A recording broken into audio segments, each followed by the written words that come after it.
Hi friend, good night বলবো না, কারণ গুড নাইট বলতে ইচ্ছে করছে না এই জন্য, যদিও আমার তোমাদের সকলের ক্ষেত্রে আমি তোমাদেরকে গুড নাইট জানাচ্ছি। কি করে গুড নাইট বলবো বলো?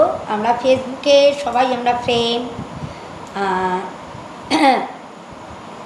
আমরা সকলকে হয়তো চিনি না, কিন্তু যেমন এটা তো একটা অ্যাক্টিংয়ের জায়গা, বা এটা আমাদের একটা ধরো আমাদের এটা কর্মক্ষেত্রেই বলো বা আমাদের এন্টারটেনমেন্টই বলো, তা আমরা যেমন বিভিন্ন জায়গায় জড়ো হলে আমরা জানতে পারি, কর্মক্ষেত্রে গেলে প্রত্যেকের সঙ্গে পরিচিত হই, সেরকম এই কর্মক্ষেত্রে আমরা আমাদের ফ্রেন্ডের সঙ্গে জানতে পারি আমাদের নতুন কন্টেন্ট ক্রিয়েটার বিভিন্ন রকম ধরনের, যে বিভিন্ন রকম যে আমরা কেউ গান, কেউ নাচ, কেউ অ্যাক্ট করে করছি, সকলেই আমরা বন্ধু।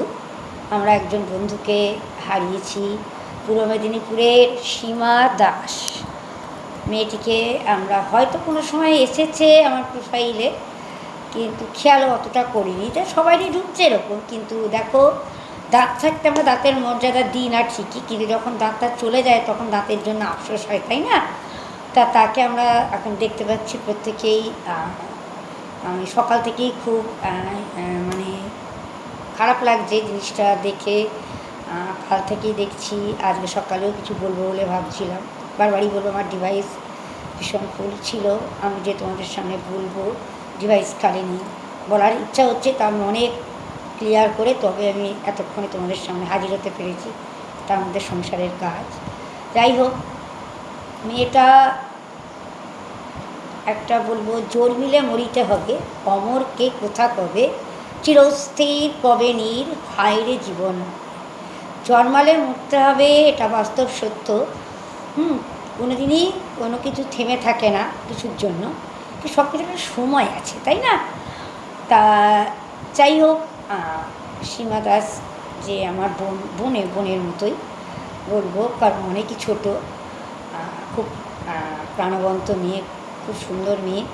সবচেয়ে বড়ো কথা, আমি তার পারিবারিক বিষয়ে ঢুকতে যাব না, আমি যেটুকু দেখবো কন্টেন্ট ক্রিয়েটারের হিসেবে উনি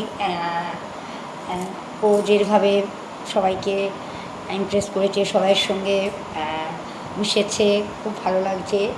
ও ভিডিওগুলো দেখছি, আপনাদের অ্যাকাউন্টে ঢুকছে, খুব খারাপ লাগছে যে পৃথিবী থেকে চলে গেল।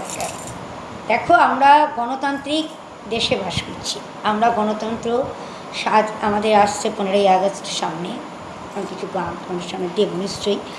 তা 15ই আগস্ট স্বাধীন দেশে আমরা স্বাধীনভাবে বাঁচবো, তাই না?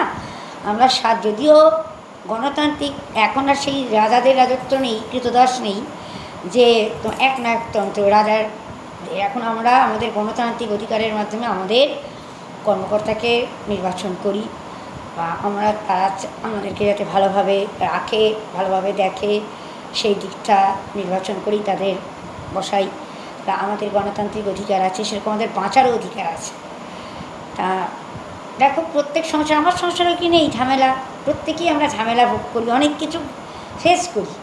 সবসময় ভাবতে হবে সংসারটা একটা রঙ্গমঞ্চ, একটা অ্যাক্টিংয়ের জায়গা। বাস্তব, তুই বাবার কাছে যতক্ষণ আছো, তো বাবার কাছে কোনো অ্যাক্টিং লাগে না।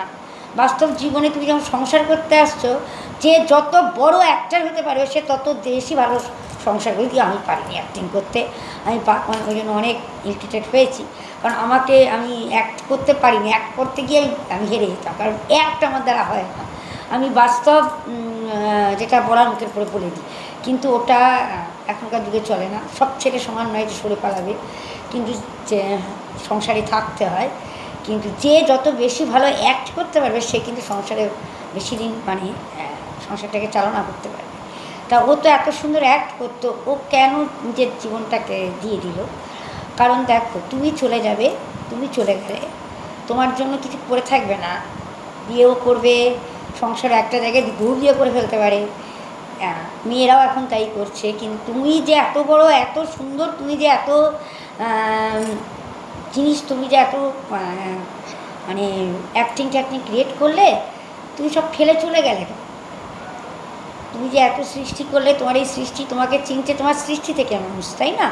আমাকে চিনছে, আমি গান জানি বলে। হ্যাঁ, তাহলে তোমার এই সৃষ্টিটাকে তুমি মেরে ফেললে কেন? আর তোমার সৃষ্টিতে বাচ্চা মেয়েটা যদিও পরে বড় হয়ে হয়তো আলাদা হবে, সেটা বড় কথা না। তো তো এখন শিশু, তোমার দায়িত্ব ছিল তাকে অন্তত বুঝতে দেওয়া যে জগৎ সংসারটা কি একটু, অন্তত 5, 6, 7 পড়লো তো একদমই বাচ্চা, তাকে ফেলে চলে গেলে। আর একটা জিনিস, তোমাদের পরিবার সম্বন্ধে আমি জানি না বোন, কিন্তু একটা জিনিস এটাই, সবচেয়ে বড় কে কষ্ট পাবে জানো? এবার দেখো, তোমাদের এটা ভালোবাসার বিয়ে আমার মনে হচ্ছে যেটুকু দেখে।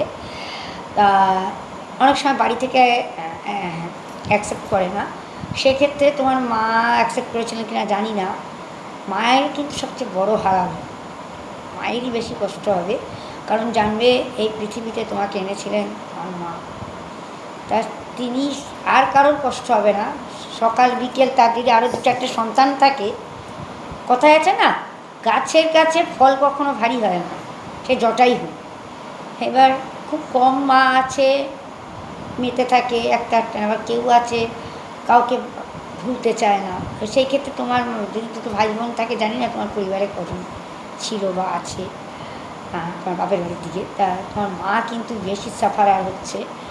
তা তুমি এটা ভুল করলে। আমাদের সংসার অনেক ঝামেলা হচ্ছে, সেটা কি লড়তে হবে, লড়ে বাঁচো।